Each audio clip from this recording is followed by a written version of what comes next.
عبدالحمید گل صاحب، Donald Trump صاحب تو چاہتے تھے کہ یہ اتوار والے دن 14 جون کو ان کی سالگرہ والے دن یہ سائن ہو جائے، لیکن پاسداران انقلاب نے کہا کہ ہم ان کو ان کی سالگرہ کا تحفہ یہ ایم او یو کی صورت میں نہیں دینا چاہتے، لہٰذا ان کی سالگرہ والے دن نہیں سائن کیا جائے گا۔ اب لگتا ہے تاریخ کا ہی تنازع رہ گیا، ورنہ تو سب کچھ طے تھا۔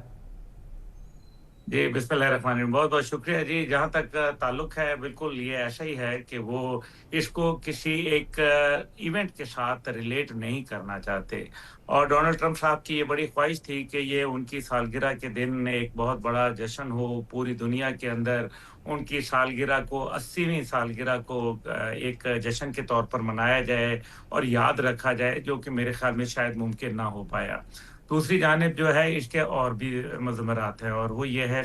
نائب صدر جے ڈی وینس کا بیان، جس کے اندر انہوں نے یہ کہا کہ ان کے جو منجمد اثاثے ہیں وہ ہم بعد میں جو ہے وہ دیکھیں گے۔ یہ بھی میرے خیال میں ایک ایسا فیکٹر تھا جس کو ظاہر ہے بڑا سیریسلی لیا گیا، اور یہی وجہ ہے کہ قطر کا وفد وہاں پہنچا ہے اور قطر کے وفد نے بات چیت کی ہے۔ آپ کو پتہ ہے العدید بیس ہے جو کہ امریکہ کا سب سے بڑا بیس ہے اس ریجن کے اندر، اور یہ سینٹرل کمانڈ کے نیچے آتا ہے۔ تو یہ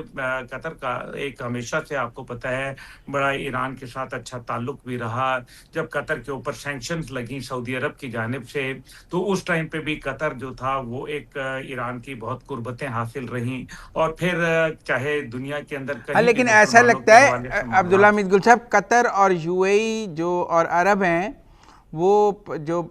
منی گیپ ہے اس کو کور کر رہے ہیں، کہ جو امریکہ نہیں دینا چاہتا وہ خاموشی سے عرب دے دیں گے، اور ایران بھی راضی ہو جائے گا اور امریکہ بھی کہے گا میں نے نہیں دیا۔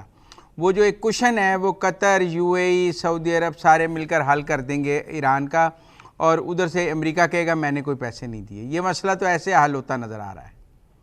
یہ وہ ایک اس کے اوپر ایک ہلکا سی وہ چیز ہے کہ وہ ایک میں انگلش ڈرامہ دیکھ رہا تھا، تو اس کے اندر وہ پرنس کریم آغا خان کو بلاتے ہیں، تو وہ دکھاتے ہیں کہ وہ ایک کوئی جعلی آدمی ہوتا ہے، مطلب لائک وہ نہیں ہوتا لیکن وہ آتا ہے اور وہ اپنا امپوسٹر ہوتا ہے۔ وہ کہتا ہے کہ جی دیکھیں، وہ ایک قالین ہوتا ہے ان کا بہت مہنگا اور بہت پرانا، تو وہ اس کے اوپر کوئی چائے گر جاتی ہے، تو وہ کہتا ہے کہ it's a small prize to pay for your highness acquaintance, آپ کی تو اس وجہ سے یہ ایک اسمال پرائز ہے جو قطر اور یو اے ای اور دیگر ممالک ادا کر رہے ہیں امریکہ کی قربتوں کا حاصل کرنے کے لیے، اور ساتھ ہی ساتھ اپنی معیشت کو مکمل ڈوبنے سے بچانے کے لیے، کیونکہ جو یہ 247 بلین ڈالر جو کہ یو اے ای کے بینکوں کے اندر موجود ہے، جو کہ ایرانین فروزن ایسٹس ہیں، وہ ادا کرنے کی بات ہوئی ہے۔ اس سے پہلے بھی 3 بلین ڈالر کے متعلق کہا گیا کہ کہیں یو اے ای کے کوئی ہائی آفیشلز نے، میں ابھی کیا نام لوں، انہوں نے ایک خاموشی سے ایک نذرانہ،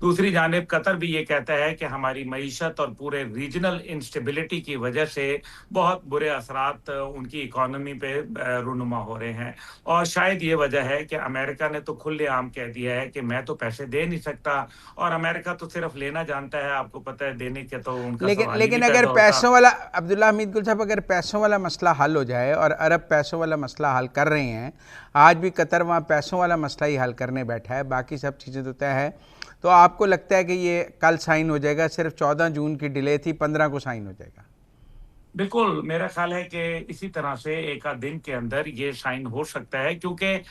اس میں کوئی اور چیز رہ نہیں گئی ہے۔ پاکستان کو امریکہ نے انفارم کیا تھا کہ دے آر ریڈی، پاکستان کو ایران کی جانب سے آیا کہ جی دے آر ریڈی، اور اس کے بعد وزیر اعظم صاحب نے باقاعدہ ناپ تول کے ایک ٹویٹ کر دیا، اور وہ ٹویٹ کرنے کا مقصد یہی تھا کہ بھئی ہماری کوششیں الحمدللہ رنگ لا رہی ہیں، لیکن کیونکہ ڈونلڈ ٹرمپ صاحب اس کو اپنے اس سے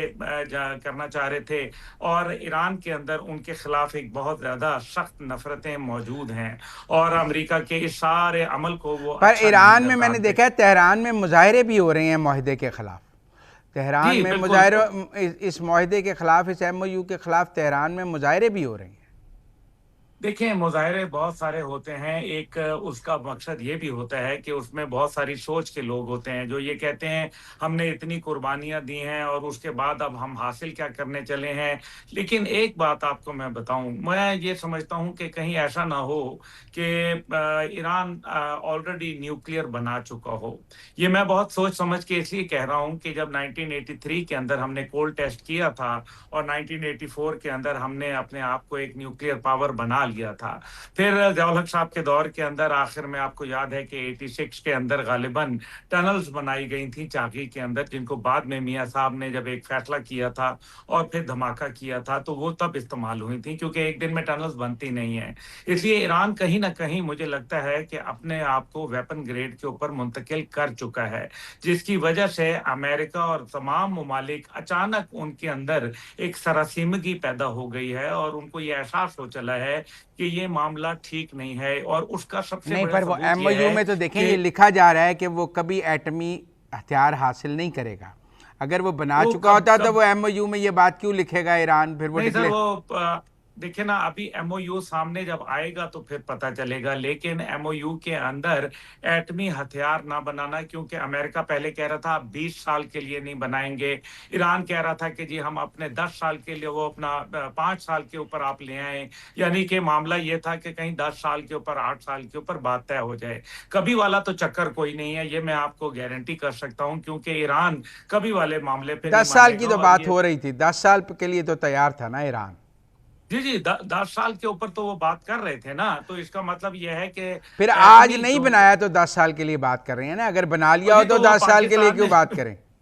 پاکستان نے بھی تو 10 سال پہلے ہی بنا لیا تھا، تھوڑا بعد میں پر تھا۔ ہم نے کبھی یہ تو نہیں کہا تھا نا کہ ہم نہیں بنائیں گے، وہ تو ہاں کہہ رہے نہیں، ہیں وہ وہ کہہ پاکستان رہے تو ہیں ہم یہی، نہیں بنائیں گے۔ پاکستان کا تو یہ سٹانس کبھی نہیں تھا کہ ہم نہیں بنائیں گے، ہم تو کہتے تھے ہم بنائیں گے۔ بس یہ تو پھر آپ کو پتہ ہے عالمی سیاست ہے، اس کے اندر وہ نہیں بنائیں گے، اس کے بعد نہیں بنائیں گے نا جی، اگر اس سے پہلے بنایا ہوا تو اس کا کیا کریں گے؟ یہ بھی تو ایک میرے خیال میں پہلو ہے، اس کو بہرحال دیکھنا پڑے گا، یہ وقت آئے گا تو پتہ چلے گا، کیونکہ ایران نے یہ تمام جتنی انریچمنٹ کی تھی، تمام انہوں نے جو قربانیاں دی ہیں، اور جو ان کی عوام جس کا آپ ابھی ذکر فرما رہے ہیں، یہ تمام کی تمام یہی کہتی ہے کہ ہمیں نیوکلیئر ہونا چاہیے، کیونکہ ہمارے اوپر روز روز مصیبتیں آئیں گی، اور یہ آپ بھی جانتے ہیں کہ اسرائیل باز نہیں آئے گا۔ تو اب یہ بتائیں کہ عربوں کے اور ایران کے آگے تعلقات آپ کیا دیکھ رہے ہیں؟ عربوں اور ایران کی صلح ہو جائے گی یا یہ تعلقات ٹھنڈے میٹھے رہیں گے؟ دیکھیں نا، یو اے ای بھی تہران پہنچ گیا، قطر، عمان، سب، صرف کویت اور بحرین کا ایشو رہ گیا ہے، باقی عربوں کی تو ایران سے صلح نظر آ رہی ہے۔ آپ کو کویت اور بحرین کی بھی صلح ہوتی نظر آ رہی ہے؟ جی کویت اور بحرین کے جو معاملات ہیں وہ ذرا میرے خیال میں بحرین کے ذرا زیادہ کشیدہ رہیں گے، کیونکہ بحرین کے اندر آپ کو پتہ ہے اہل تشیع کی ایک بڑی تعداد موجود ہے، اور جنگ کے اوائل کے اندر وہاں ایک کیفیت بھی پیدا ہو گئی تھی جس میں عوام سڑکوں کے اوپر آئے تھے، اور یہ کہا جاتا تھا کہ بحرین کی قیادت جو ہے وہ ملک سے باہر چلی گئی ہے چند گھنٹوں کے لیے۔ اس کے بعد جو ہے وہ کویت کا جو معاملہ ہے، کویت ایک پاکستان سے بہت اچھے تعلقات ویسے تو سب کے ہیں، لیکن میں سمجھتا ہوں کویت کے معاملات چائنا ٹھنڈا کرانے میں کردار ادا کرے گا۔ چائنا نے سعودی عرب اور ایران کو بھی آپس میں ایک معانقہ کروا دیا تھا، آپ کے علم میں ہے، اور میرے خیال میں پاکستان کا بھی اس میں ایک اہم کردار رہا۔ اس لیے جو عرب دنیا ہے ان کے پاس ایران سے بیر لینے کا آپشن نہیں ہے، کیونکہ پانی میں رہ کے مگرمچھ سے بیر نہیں لیا جاتا، اور فی الحال پانی جو ہے وہ ان کے پاس ہے، اور انہوں نے یہ ثابت کیا ہے۔